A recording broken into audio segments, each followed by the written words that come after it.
السلام عليكم ورحمة الله وبركاته. مهندس سمير رجب يحييكم من شركة جرين جولد، وأهلا وسهلا بحضراتكم.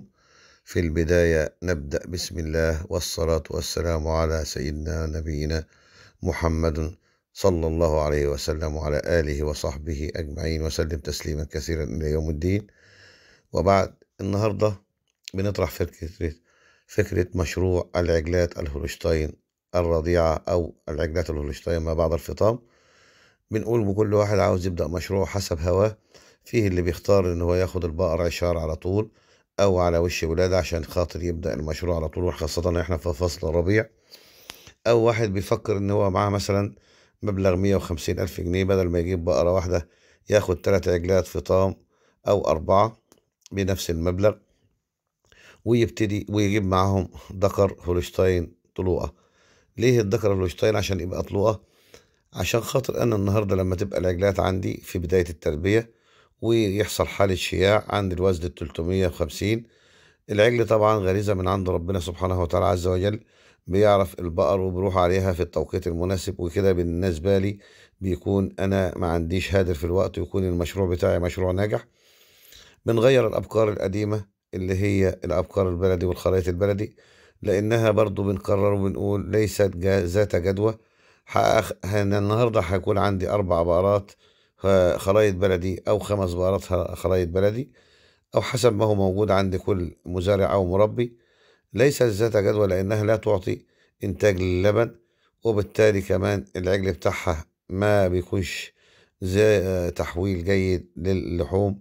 يعني مثلا العجل بياخد 8 كيلو لغاية 10 كيلو، وبيديني من 800 جرام لواحد كيلو جرام، في حين إن العجول الهولشتاين بتديني من كيلو ونص، وبعد الوزن 250 بتديني من 2 كيلو إلا ربع ل2 كيلو.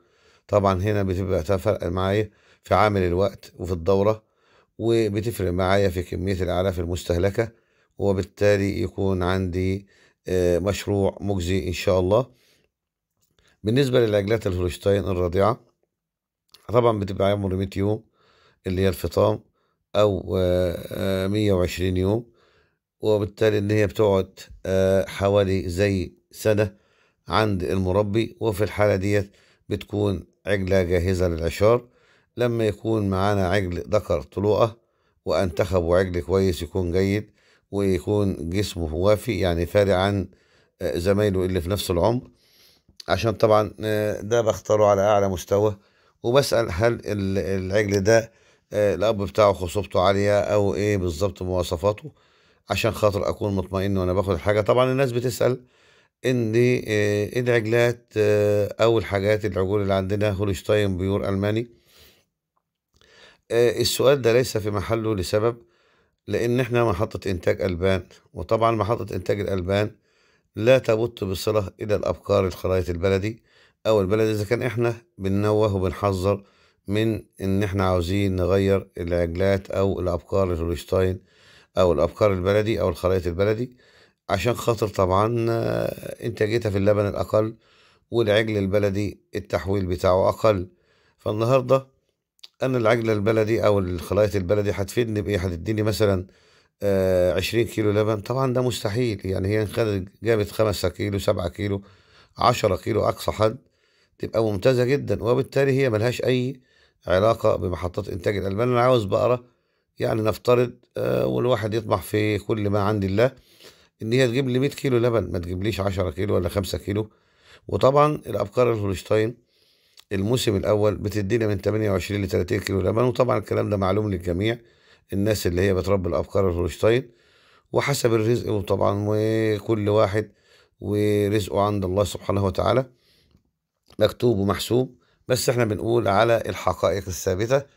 الناس برضو بتسأل بتقول اللي الأبقار الهولشتاين هل تنفع في وجه إبل أو الصعيد؟ والله احنا خلينا نكون متفقين ان الولايات البقر الهولشتاين الألماني جاية من جو أوروبي، وبالتالي الجو الأوروبي طبعا غير الجو والبيئة المصرية، سواء في وجه بحري أو في وجه إبلي. في فترة تقلب الجو في الصيف وارتفاع درجة الحرارة لابد من عملية تبريد، وعملية التبريد فيه منها الأغلى اللي هي المكيفات أو التكييف المركزي أو التكييف الصحراوي، أو أبسط حاجة إن أنا بجيب مراوح شفاطات، وبجيب برضو زي الشفاطات، بس يكون شفاطات دفع، يعني بتاخد الهواء من بره تدخله على جوه، عكس الشفاطات اللي بتاخد من جوه تطلع على بره، دي برضو موجودة. وبنجيب الشوالة الخيش، طبعا معروفة لجميع الفلاحين والمزارعين. بناخد على طول الحائط اللي هو من ناحية الهواء أو البحري أو أي كان تيار الهواء. بناخد الشوالة الخيش دي وبنيجي على الطول بتاع الشوالة، بنعمل زي حبلين مشدودين، وبنركب الشوالة ديت واحد ورا التاني، وبنجيب عليهم زي خرطوم اللي هو بتاع مشروع الأرانب، اللي هو بيبقى مشبوري كده متركب فيه خرطوم بلاستيك. ده بينقط بتنقيط عادي على حنفية عادية، ونثبته بالطول برضو على ارتفاع الشوالة تبقى واقف على سيفها. وده طبعا بينقط يبلل الشوالة، والتيار بتاع المراوح اللي بره بتضرب في قلب الشوالة، فبتعمل تكييف ممتاز جدا وطبيعي بدون أي أضرار، وبينزل لي درجة الحرارة لغاية 28 أو 30، أو ساعات لغاية 32 لارتفاع درجة الحرارة القصوى. وطبعا ده غير مكلف جدا. هو كل ما في الأمر إن أنا هقسم الحيطة على 3 مراوح، والثلاث مراوح دول طبعا هيشملوا الخط بتاع الشوالة الخيش، وده أحسن تكييف وأقل تكلفة للتكييف، اللي هو يرطب معايا الجو وبأسعاره قليلة جدا. ده طبعا من أحد الأفكار اللي هي بنقولها للناس عشان خاطر يعني إيه يتغلب على موضوع ارتفاع درجة الحرارة. طبعا البقرة الهولشتاين في أول سنة المستوردة بيبقى عندها إجهاد حراري، بتاخد بعض العلاجات زيادة شوية لغاية ما تتأقلم على البيئة المصرية. الأفضل طبعا العجلات اللي هي بنات الاستيراد، اللي هي اتولدت وتربت هنا وعشرت هنا، وطبعا خدت 4 مواسم صيف وشتاء وخريف وربيع، فطبعا اتأقلمت على الجو المصري، وبالتالي تكون متحملة ومناعتها أقوى، لأنها اكتسبت مناعات أثناء تحصينات الأم، واكتسبت مناعات اللي هي تحصيناتها هي بقى بحد ذاتها. ودي بتكون إن شاء الله بقرة ممتازة وناجحة، وإنتاجها عالي جدا من الألبان، وبيكون ملائمة للبيئة المصرية، والتعامل معها بيكون أفضل من الأمهات اللي جاية لسه مستوردة من بره حسب التجربة. احنا النهاردة بنقول عجول الطلوقة باخده مع قطيعي، إن كنت باخد عجلات بعد الفطام، عشان خاطر ما يبقاش عندي هادر في الوقت. المفترض ان البقرة بيجي لها حالة الصروفة بعد الولادة ب40 يوم، وبالتالي المفروض ان شاء الله بفضل الله تتلقح او تحمل العشار بداية العشار من عند ال40 يوم، لان البقرة طبعا لو تعدت هذا التوقيت بتخش بعد كده في 21 يوم. طيب برضو لو الانسان ما انتبهش ليها او ما ظهرتش عليها علامة الشياع، هتاخد 21 يوم تاني، وبالتالي نلاقي نفسنا دخل مننا أو ضاع مننا 3 4 شهور من كل سنة، وده طبعا يعتبر خسائر في المشروع بتاعي.